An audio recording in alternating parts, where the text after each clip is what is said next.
Hello, welcome to Post Colonial Space. I'm Masood Raja, and what follows is an excerpted clip from one of my longer webinars. So what I've decided is that sometimes when people ask really interesting questions, I will pull out that particular part of a webinar and make it available to you as a short clip so that if you don't have time to watch a 1-hour webinar, you can at least watch and listen to the brief exchanges that I usually have with people who attend my webinars. So here is one such clip from a recent webinar.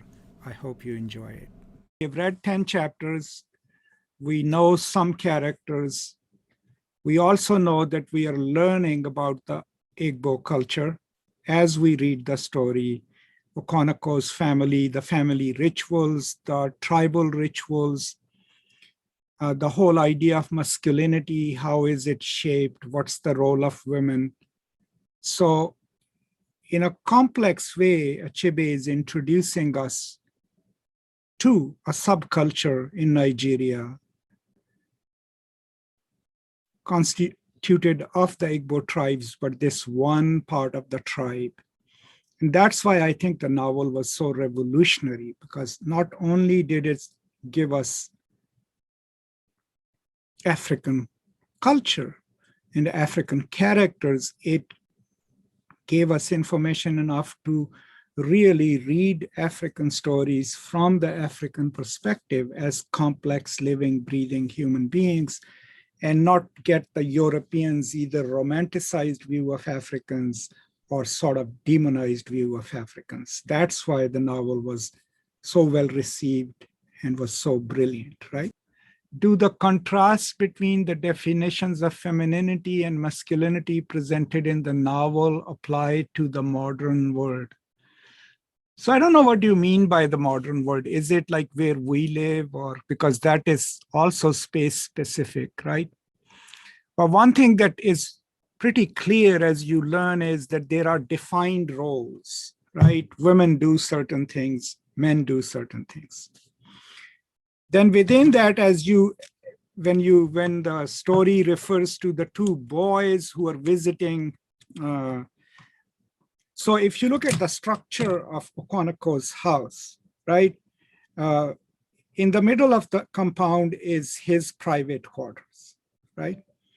And then it is surrounded by separate huts that are for his different wives, right? So it's a polygamous society. And then on one side of the compound is his storage where yams and everything else is stored. So each wife basically has her own household, prepares her own food, the children live with her, and the food, all of them send their evening's dish to his hut. That's kind of the geography, so to speak, of the house or the architecture of it. It's very gendered, right? And then the compound itself is open, mostly women and children, they play and do their errands in the compound. There's a water source outside. All responsibilities of bringing water, cleaning food are assigned to women. Men, on the other hand, work in the fields, especially the yam fields, and they are the ones who run the town and are on the councils and everything else. That's the division of labor. This is what we in technical terms call the sexual division of labor. Now, does it apply to modern life in America? I mean, look at our lives.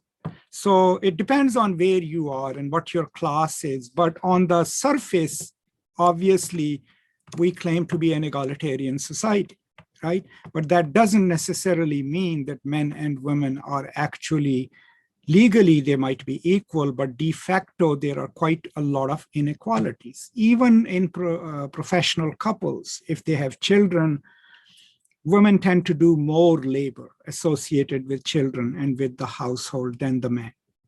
So in that sense, some kind of inequalities do exist, though they may not be legal or they may not be strictly inscribed by scripture or culture, but those inequalities do exist. in other sense, the construction of masculinity, yes, it applies to modern life as well. I mean, think of it, how the boys in the story are learning to be men. They hang out with their father. They try to do what they consider manly errands, right? And there is a moment when they are becoming aware of, they adopt this speech pattern where they are dismissive of women, right? Oh, this is something women do. So Noe, right, his son, uh, even though he likes the stories that his mother told, performatively he develops this disdain for them because they are children's stories, they are women's stories. So their masculinist identity is socially being constructed. Now, if you do take that in mind and come to our own lives here, you will see that there are different kind of masculine identities that exist. If you are surrounded by a culture of sportsmen and all, even though they might be decent guys and everything else, their performative identity would correspond with what's expected of men in that given subculture. So that's how their identity is formed. Now, if you look at the deeply sexist and racist men, right, they have a certain idea of what constitutes manhood, what constitutes womanhood, and that's how they treat others. And most of the psychologists will tell you that that comes from a place of insecurity, right? And in so many conflictual situations, men like this also, just as in the story, when they want to deride a man, they call him a woman, right? These men used other words, right, to call men who might be soft, who might not be masculine enough. So I would say that this kind of attitude and ways of looking at gender does exist in the modern world. I think his tragic flaw is his pride, right? But that fear drives it, right? He's already introduced to us as a problematic character, and problematic character because he absolutely hates his father, right? So that's a psychological flaw, right? He hates his father not in terms of personal terms, but because his father to him is an epitome of failure, right? In a tribal culture in which honor is considered huge, right? So it's fear of becoming like his father that drives him. So most of the things that he does, his physical prowess, his violence, his abruptness to others, is in direct opposition to what he considers weakness, which he associates with his father. So in so many ways, it is this fear of being considered weak, being considered not manly enough, that forces him to devise an identity, right, which supposedly is supposed to be manly, right, but makes him into somewhat a very cruel person. So we could say that that is a main flaw, that fear drives the construction of the self, right, that he performs in the world. Now, do keep in mind, I keep saying construction of the self. The idea behind this is that we all live in the social, and this comes from Freud and from Lacan. And so part of who we become is the way what we internalize as little infants, as little kids. So the traumas of childhood form part of who we are. And then what we are socialized in are truths, things we value, things we valorize, things we don't like. All of that, in one way or the other, is socially produced and socially constructed. So are our views about gender, about identity, sexuality, right? So in that sense, then unconsciously we become someone or something, partly because of the society in which we live, and partly because the traumas that we might have internalized, we're trying to express them differently, right?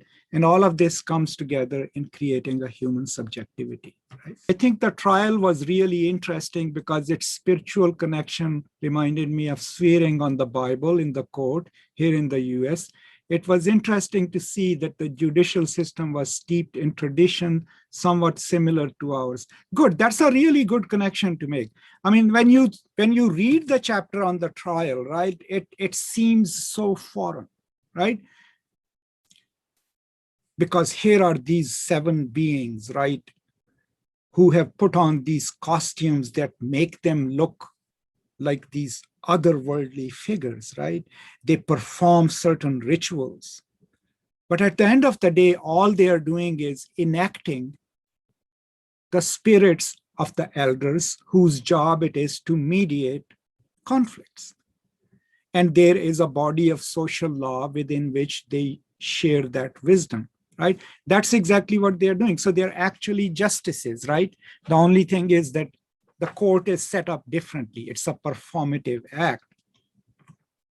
Now, if you look at the US justice system, this whole idea of going to a building and sitting in a court, right, and lawyers arguing, this is like about 150 years old, right? Before that, especially in the frontier, the trials were huge gathering things, because the judges would travel from one town to the other, especially in the West. And whenever there was a trial, right, people would come from other towns to watch the trial. The trial would usually be in the public sphere. And then there would be a public execution or public hanging, right? All of that was ritualistically what people attended. And now when you come to the modern day courts, it still has its own rituals, right? The judges wear their robes, right? There is a certain decorum that is followed. You speak only when the judge asks you to. You can't just stand up and start speaking. All of those are rituals of justice, right? Which make justice as this palpable thing. So in so many ways, you could compare the two. Both are rituals. Both are implementing law and providing justice, right? But the performative aspects of the both are different. One is drawing from the so-called legalistic tradition, constitutional tradition of American law. The other is drawing from the socio-cultural tradition of religion and elders and their role, right? But there are similarities. Good point.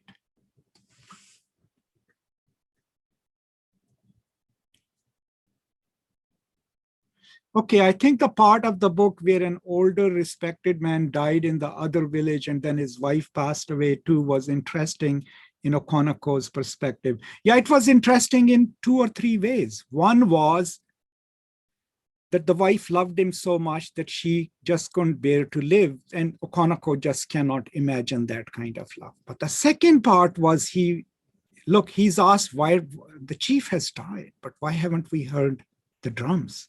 Why haven't they sent us a message?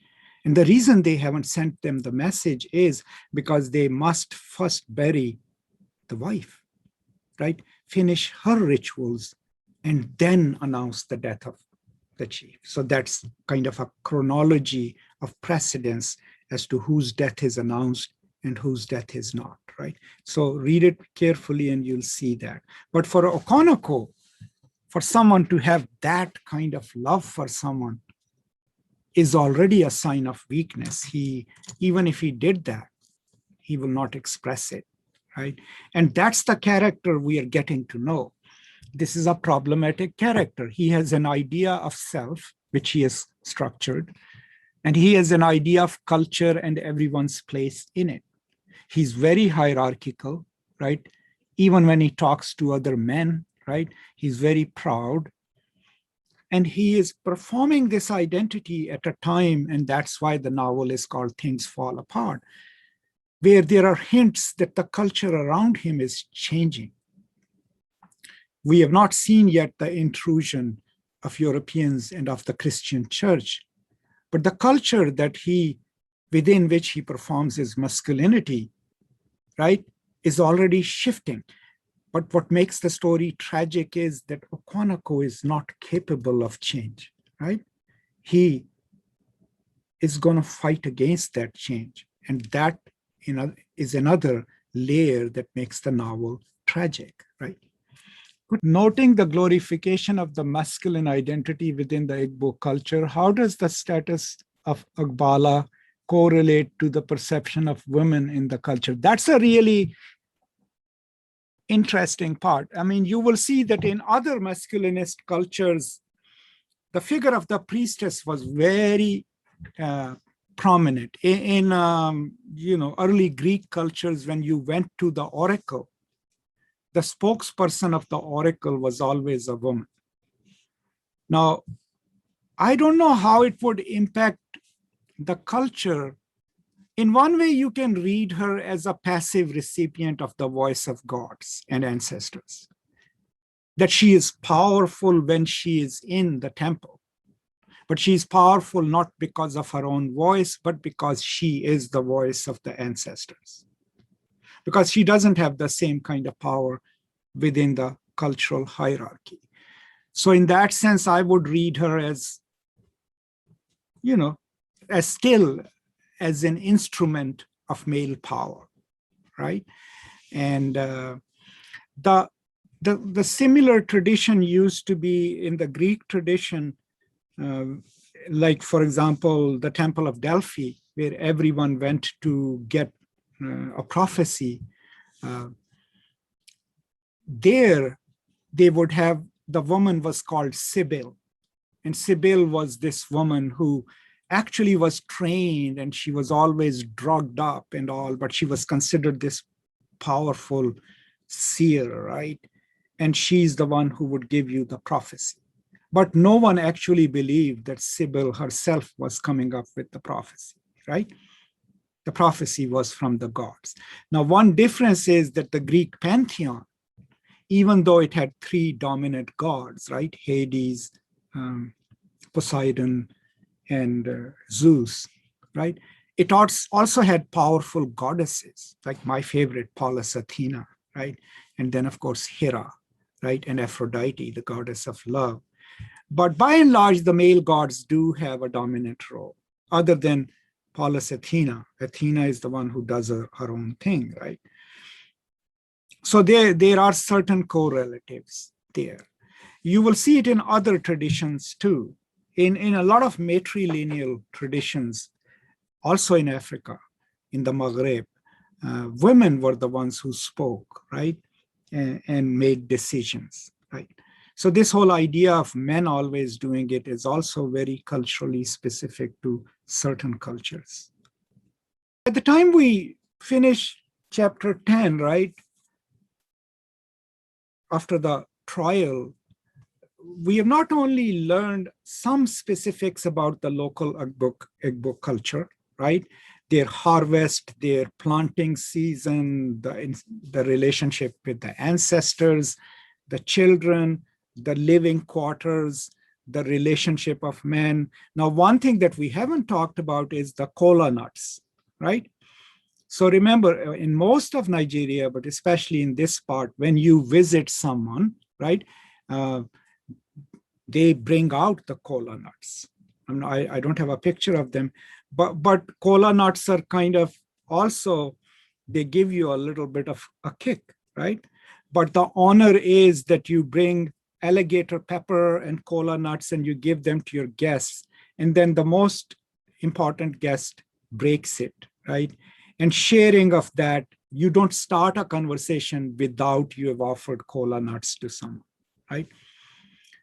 Then also, sometimes if someone is poor and you visit them, they will tell you, I am sorry, I'm too poor to offer you any kola nuts, right? So that's another ritual, a ritual of welcoming people into your compound. Now, keep in mind that different cultures have different rituals.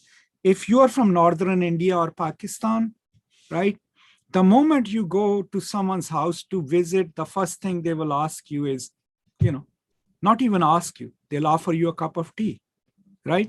So if they are affluent, probably a cup of tea with some cookies and other stuff, depending. But even the poorest of the poor will offer you a cup of tea. So that's this kind of ritual. That is the host saying, I respect you. And you will notice that sometimes if people don't do that, right, people will go and talk about them. I visited them and they didn't even offer me a cup of tea, right? So these are the welcoming rituals that come up every time someone visits someone, right? And the ability to offer the better quality kola nuts is also connected to, your stature, things we are learning already about the rituals of welcome, right? Rituals of death, revenge. We are also learning through Noye's thoughts and Obraika's thoughts that there are people within the village who are uncomfortable with a lot of the customs, but they don't say much about it, right? Sometimes they criticize them, but they mostly reflect about it. So what Achebe, in my opinion, is introducing us to is that this is not a monolithic culture. This is a culture in which people are questioning their practices, right? And that's where then you will see the influence of Christianity would come in, right? Any religion that comes out from outside first is appealing to those who are the most downtrodden in a community, or those who are reflective and are thinking about change, right? And so that's where his son will end up, right? Because of his reflection and his idea of self. But what he doesn't like is happening. And so we'll talk about it as we read the story. But Okonkwo is not one of those men. He is not going to sit and reflect. He's already been introduced to us as a man of action, right? And a man of action who has this sense of tradition and pride, tradition as immutable, right? And so that is what also makes the ending tragic, right? In so many ways, he's already headed towards a fall, right? Because he has set himself for that. I think Okonkwo was afraid of losing a religion and culture that would give him status and power. Yes, I mean, you could, yeah, I mean, he's afraid of losing the culture partially because, you know, he knows his place in that culture and he has a privileged place in it. So obviously, if that thing shifts, if that thing is changing, it's not just that he's trying to defend culture. He's going to lose his stature, right? How do we become who we are within a given culture, right? Any given culture has a certain logic, right? And within that logic, we have our hierarchical place. And if someone comes from outside, right, and shifts it, it's also going to shift the cultural hierarchies, right? So we could very easily assume that part of his anxiety comes from that the change is going to change his status in the tribe. And that could drive, you know, his actions.